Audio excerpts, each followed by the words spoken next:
back, everyone. I'm your host as ever. Okay. I'm not joking. It's literally there.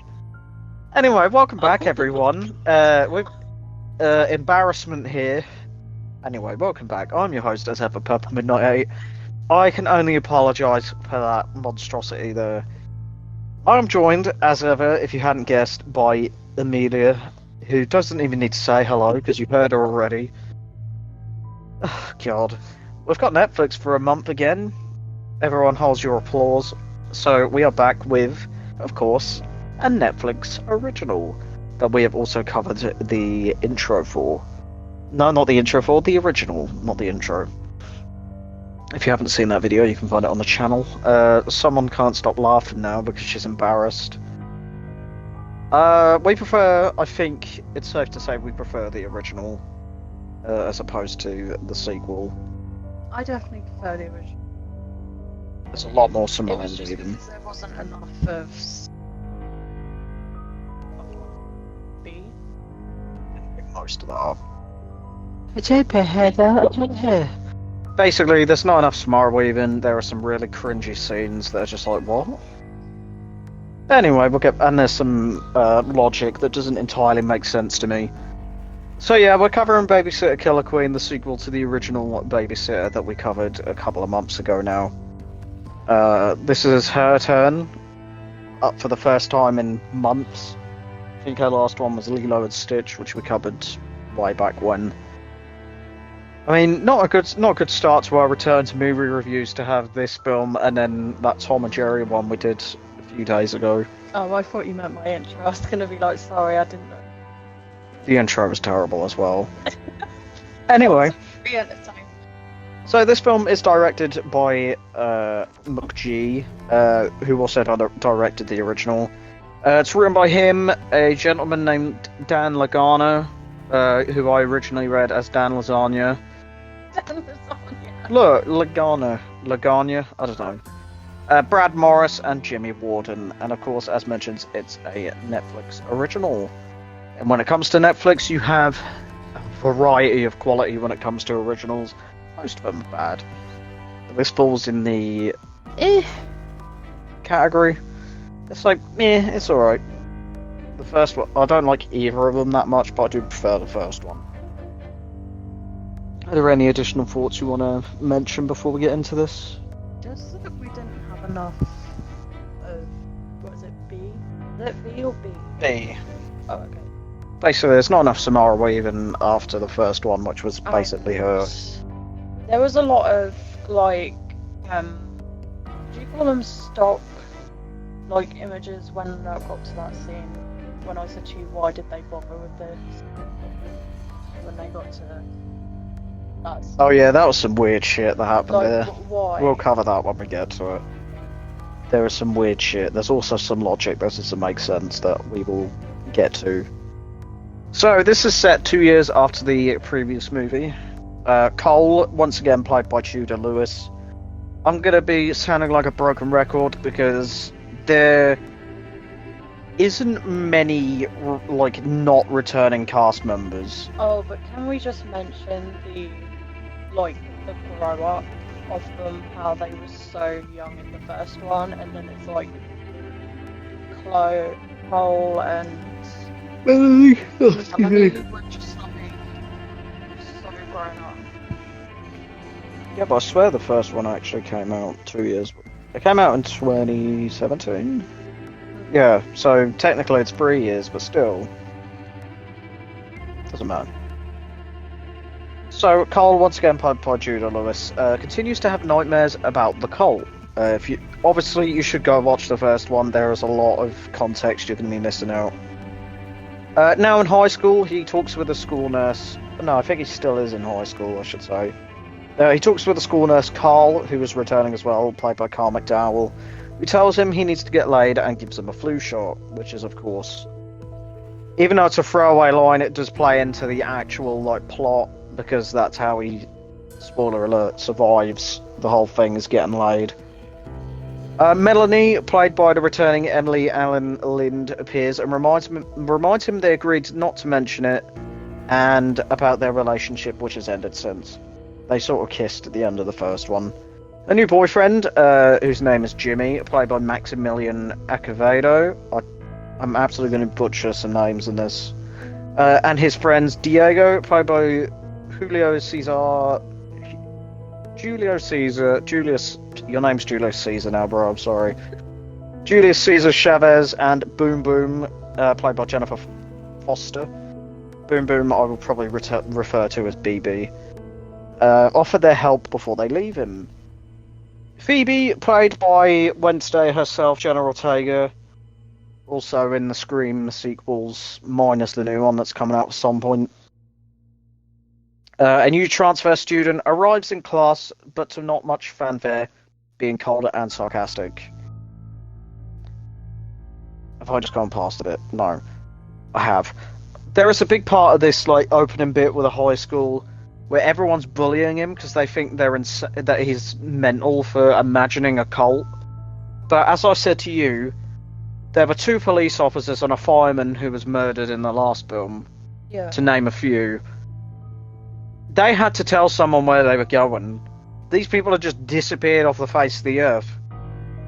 Surely there's some logic there of then why is no one asking? No one's asking these questions because they radioed into where they were. That's weird. There's not a lot of logic of them being well, you're fucking mental, but then it's just You would think that someone would raise them at the very least. New cops or new firemen, they were quite old, so they've probably got families that are just left with no answers. But that is just brushed over. There's no mention of all that. Anyway, at home that evening, Cole's parents, who are also returning, Archie, played by the great Ken Marino, and Phyllis Leslie Bibb, joke around, but insist Cole takes meds to curb his what they call imagination episodes, because, like I mentioned, no one believes that he was nearly murdered by a cult. The next day, Cole discovers that he is going to be enrolled into a psychiatric school, which he takes to Melanie, who is upset, inviting him to a party at the lake. After seeing Diego embarrass himself with Phoebe, Melanie explains a theory that she may have killed her parents, which we find out kind of is true. Given the choice to go to the school appointment or with Melanie at lunch, he goes with Melanie and the others to the party.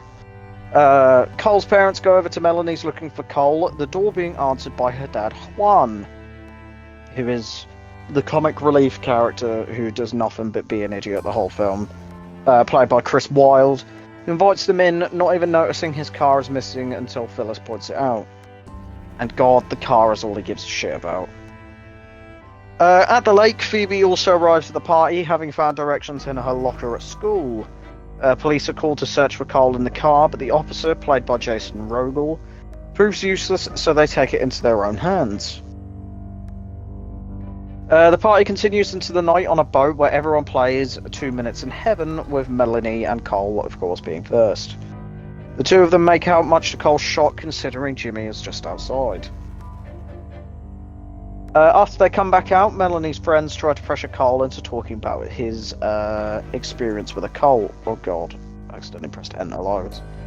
Melanie accidentally mentions the book from the previous film, which Cole never told her about, which makes him nervous.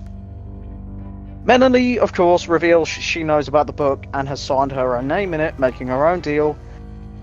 Really out of the blue. I don't know where they just came up with this.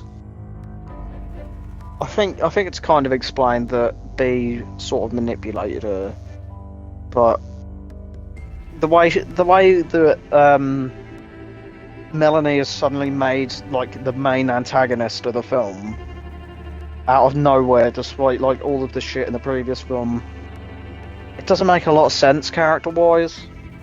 I think it bugs me the most talking about a third, and I'm just yeah. Because I can't to make it as good as the first one, to bring back the original cast, the cast that was involved in this one. Unless they make it a prequel of some kind, because the ending definitively crosses out the idea of the original cult being. No offense, I cannot see Bella Thorne, Samara Weaving, and Jenna Ortega coming back just because they are, especially Samara Weaving and Jenna Ortega now. Mainly Jenna Ortega because she has exploded after Wednesday in the screen. Yeah, I can't see them coming back. They are big actors now. They are very well known. Well, like I I say, wouldn't say so much as Bella Thorne, but if you've been on social media, then you know who Bella Thorne is. yeah, you know about a certain website she makes a lot of money on. Anyway, but the only way I could see them making a third one is if it's a prequel. Because, like I was trying to say, the ending definitively cuts out, like, the cult. Like, it puts an end to them for good. So, if they suddenly were just like, we're back again. What? This doesn't make sense anymore. I'm sorry, but I just can't see those actors coming back because they're too, you know, they've done so many films now and they're such a big name. I think that for money's sake they wouldn't take that paycheck. Excuse me. Well, we'll wait and see, because you never know. I hope they do it as a prequel and don't try and drag these cast members back. I don't know what you can really do about it being the prequel, but we'll see. It may never come to light, you never know. But it's been in development. Hopefully. Anyway, so back to the film. Yeah, so she reveals that, of course, she's now our main antagonist and made her own deal, slitting Boom Boom's throat with a meat hook, like a boat hook. Gruesome, revealing, of course, that everyone is in a new cult. Similar to the original. Well, no, I think it is the same cult, actually. Trying to escape, he discovers Max, returning Robbie Amell. Been in way too many films on this channel now. The two Scooby-Doo sequels, Chris Redfield in the Resident Evil, probably more I'm missing. John, played by former Vine star Andrew Batchelor, who actually is now in the new Walking Dead TV series at some point. I was really fucking shocked right at the end of... Wasn't right at the end of the main show, it's whenever Michonne left, he just made an appearance. God, he still continues to be the worst part of these films. And Allison, played by, as mentioned, Bella Thorne, who is somehow still alive.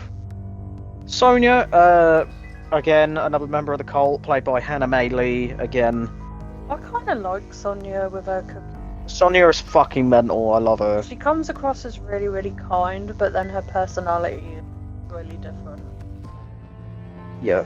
So, if you want to have a quick recap of how these people died in the previous films, Max was hung from a tree, John had a fucking ornament rammed through his throat, Allison had her head blown off, Sonia was trapped under a house and then had a load of fireworks blow up in her face. And that's it. I think that is the main cult members for now. So yeah, Sonia appears with her cookies again as he arms himself with a hook used to kill BB, as Phoebe arrives on the boat. Don't get BB confused with Phoebe. Brushing off the murders. Cole runs away after throwing it at Allison, being chased again by Max, escaping on Phoebe's jet ski. Getting to safety, Cole explains the situation to Phoebe, who is immediately understanding what's happening. The cult ignites a fuel trail left behind by the damaged jet ski, causing it to explode in order to locate them. Phoebe leaves Cole behind, finding a man named Leroy, played by Scott MacArthur. We know him as Big John from Halloween Kills, one of the best characters from that pretty crappy sequel. But he's also in El Camino, and a bit part of that. Who immediately tries to assault her. Great essay in a film. We love that. That is totally not why one of the films called Creep is at the bottom of our list. Cole, however, ties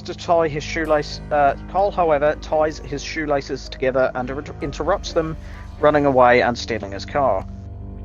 Sonia arrives once again with a flamethrower as a flashback plays of when Bee, making her... Let's be real, Bee's appearance in this film was limited to basically a fucking cameo at this point. B, of course, played by Samara Weaving, seen in Babysitter 1, but also Ready or Not, recruited her. There's a lot of flashbacks for each character. In the present, Sonia incinerates Leroy, just melts that fucker, before being run over repeatedly, before crushing her against a rock, and decapitating her with a surfboard attached to the roof. Beautiful kill. However, in the process, the car gets stuck as the cultists arrive. The two hide under the car as the cult discovers Sonia's body, having to hide as a snake slithers up Cole's trousers. That's literally a trouser snake. The cult splits into their individual groups, of course the new and old cult, and leave as Phoebe catches the snake before it gets Cole. I need a drink. I've got a tickle in my throat. Excuse me, ladies and gentlemen. Ah, delicious. Store brand cola. That we will not mention the shop. Anyway, so the two keep running, alerting Allison, who had stopped to rest, who follows them as they walk to a cabin owned by Phoebe's family. Allison using a Desert Eagle, so it's a big gun, but it's not enough to do what it does. Absolutely shoots a rabbit and it explodes, and a deer, by volume, completely explode. Shoots a deer and a rabbit in front of them before a flashback shows when she was recruited. She repeatedly fires a gun around them to intimidate them as they try and sway her to saving them. It does of course fail, causing her to shoot herself again in the tit because... God, boob jokes. Boob jokes equals funny. It's like fart jokes equals funny. Anyway. Shooting herself in the tit once more as they run away. Alison follows, slipping down a crack and getting stuck between two rocks. Because of her boobs. Because of her boobs. Very funny. So, I think that's what I know. I know it is. So they pull down on her legs, which ultimately tears her fucking head off. And for comic effect, a boulder then falls and lands on top of her body, splattering it. Max appears, somehow finding them, and attacks them, but Phoebe holds him at gunpoint, but she has no ammo left. But they escape when Cole kicks him in the nuts. Dick jokes as well. It's dick and boob jokes. I'm being shown a meme. Oh my god. Anyway, sorry. At a dock, they find a boat called Jenny. The owner appears, only to be killed by Max, who stabs him before his own flashback. John also follows behind him as Max accidentally gives the code to the boat from a song also called Jenny. I cannot recall the song, but it has a phone number in it.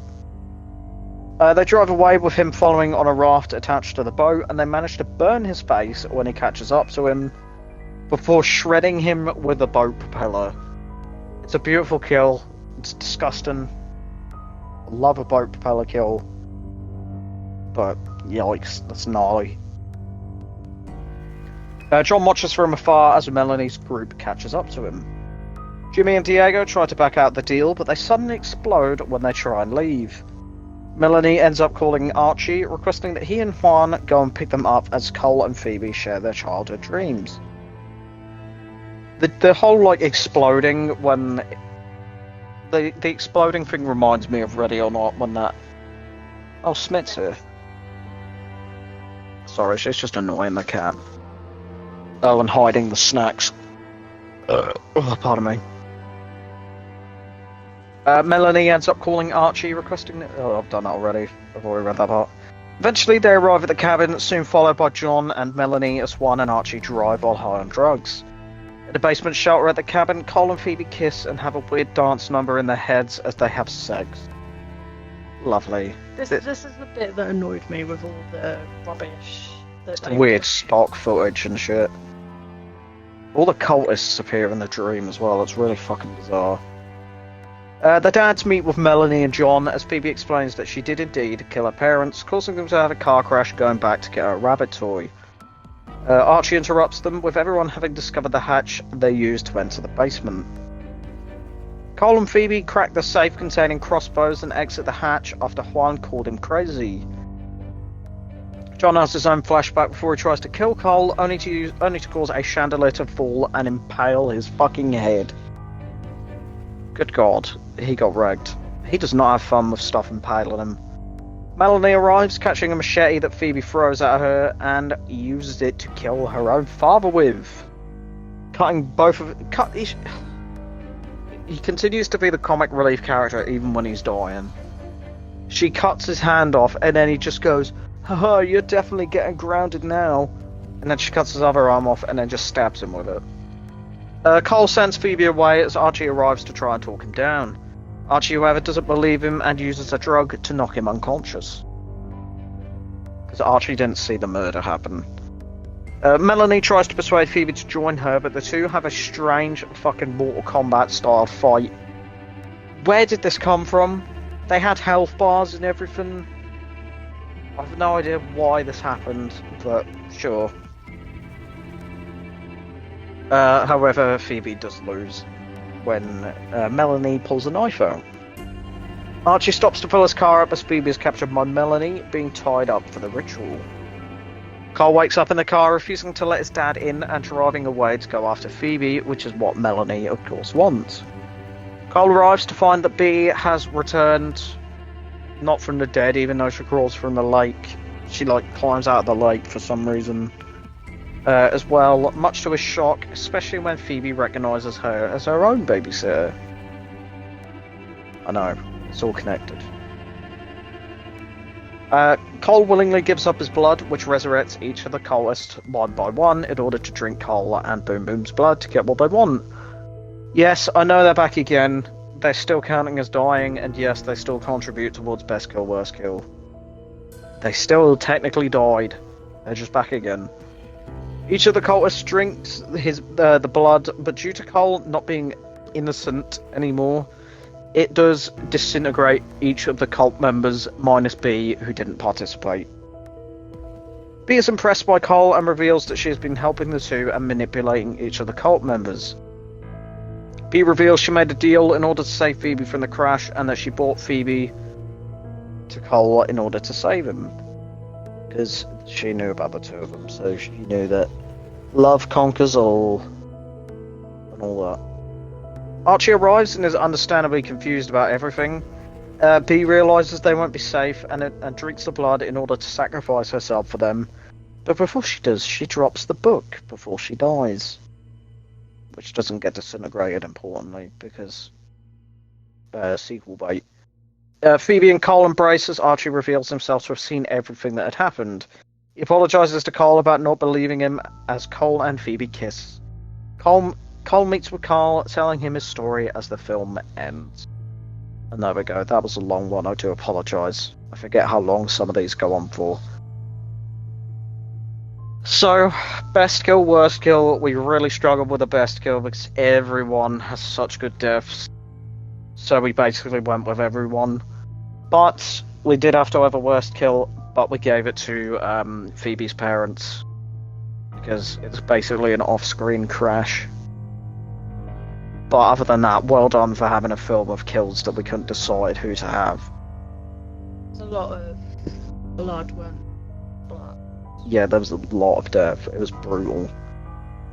So yeah, overall, the film has a lot of what the fuck moments that don't make a lot of sense. A lot of the logic doesn't add up following on from the first film. The kills are really fucking good. They're a real step up from the first one.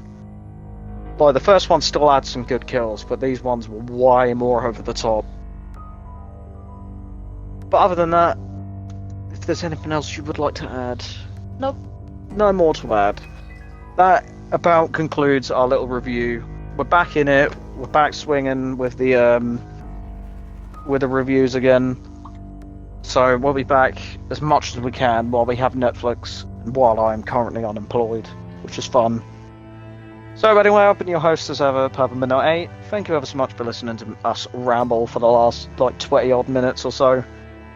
I've been joined as ever by my wife, Amelia, the Obsidian Nook Pale ASMR. You can find her links in the description alongside all of mine. But in the meantime, we will see you whenever for my choice of Netflix film. It definitely won't be an original, though, as far as I'm aware. But anyway, we'll see you then.